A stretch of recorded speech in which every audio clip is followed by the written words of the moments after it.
నిజామాబాద్లో మత్స్యకారులు ఆందోళన చెందుతున్నారు. శ్రీరామ్ సాగర్లో పోసిన చేపలు చచ్చిపోతున్నాయని బాధపడుతున్నారు.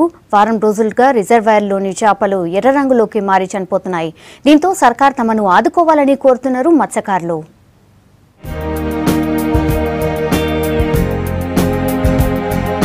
రాష్ట్రంలో మత్స్య విప్లవం తెచ్చేటందుకు సర్కార్ ప్రయత్నం చేస్తోంది.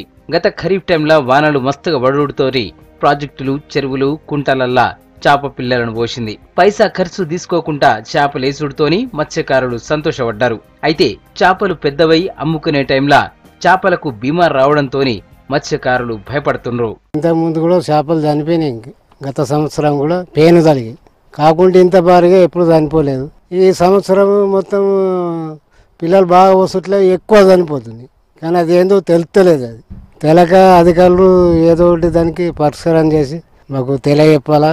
శ్రీరామ్ సాగర్ ప్రాజెక్టు రిజర్వాయర్ల దినాం చేపలు ఒడ్డెంబడి చనిపోయి కనిపిస్తున్నాయి. వారం రోజుల సంధి ఇట్లనే జరుగుతాంది. చేపల తోక భాగంలా బ్యాక్టీరియా సోకుడుతోని రంగు మారి చనిపోతున్నాయంటున్నారు మత్స్యకారులు. చేపలు చనిపోవడంతోని రిజర్వాయర్ల నీరంతా వాసనొస్తున్నాయంటున్నారు. కాకతీయ కాలువ నుంచి నీళ్లు వదలడంతోని ప్రాజెక్టుల నీటి మట్టం తగ్గింది. పైనుంచొచ్చే నీళ్లతోని ప్రాజెక్టులో ఉన్న నీళ్లన్నీ కలుషితమైనవి అంటున్నారు. ఎండలు ఎక్కువ ఉండుతోటి చేపలు చచ్చిపోతున్నాయంటున్నారు. 20 ఏళ్లల్లా ఎన్నడూ ఇట్లా జరగలేదంటున్నారు.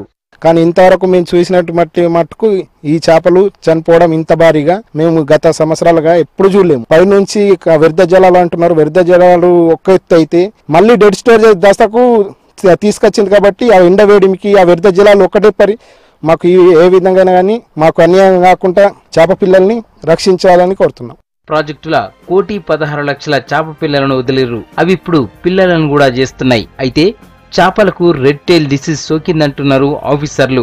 శాంపిల్స్ ను కాకినాడ ల్యాబ్ కు పంపినామని చెప్తున్నారు. చేపలు చనిపోకుండా ఉండేటందుకు ప్రయత్నం చేస్తున్నామంటున్నారు.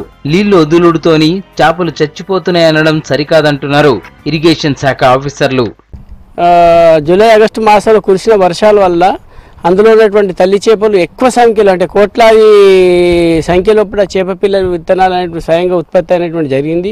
అయితే శ్రీరామ్ సాగర్ ప్రాజెక్టు నుంచి ఎక్కువ సంఖ్యలో నీరు అనేటువంటిది కిందికి వెళ్ళిపోవడం వల్ల తోక దగ్గర రెడ్ టైల్ డిసీజ్ అనేటువంటిది కొద్దిగా సోకినట్టు అనుమానాలు ఉన్నాయి.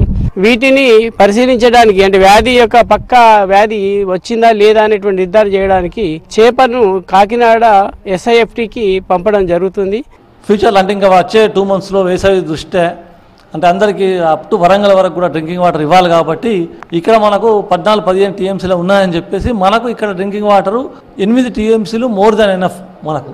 అయితే ఇక్కడ ఏమైందంటే ఇక్కడ చిన్న సమస్య ఏంటంటే అక్కడ చేప పిల్లలు మీరు చనిపోతాయని అంటున్నారు. కాబట్టి ఆ చేప పిల్లలు వాటర్ ట్రాన్స్ఫర్ చేస్తే చనిపోవడం కాదు, ఇప్పుడు కొత్త వాటర్ రాలేదు, ఏమీ రాలేదు. అసలు దాంట్లో ఏదైనా ఈ ఎండలకు కానీ ఏదైనా డిసీజ్తో చనిపోతున్నాయా ఏదనే విషయము ఆ మత్స్యశాఖ వాళ్ళు ఇన్వెస్టిగేషన్ చేసి చెప్పాలి ఏదైనా ఉంటే. ప్రాజెక్టులో ఉన్న నీళ్లను పరిశీలించి చేపలు చనిపోకుండా చర్యలు తీసుకోవాలంటున్నారు మత్స్యకారులు.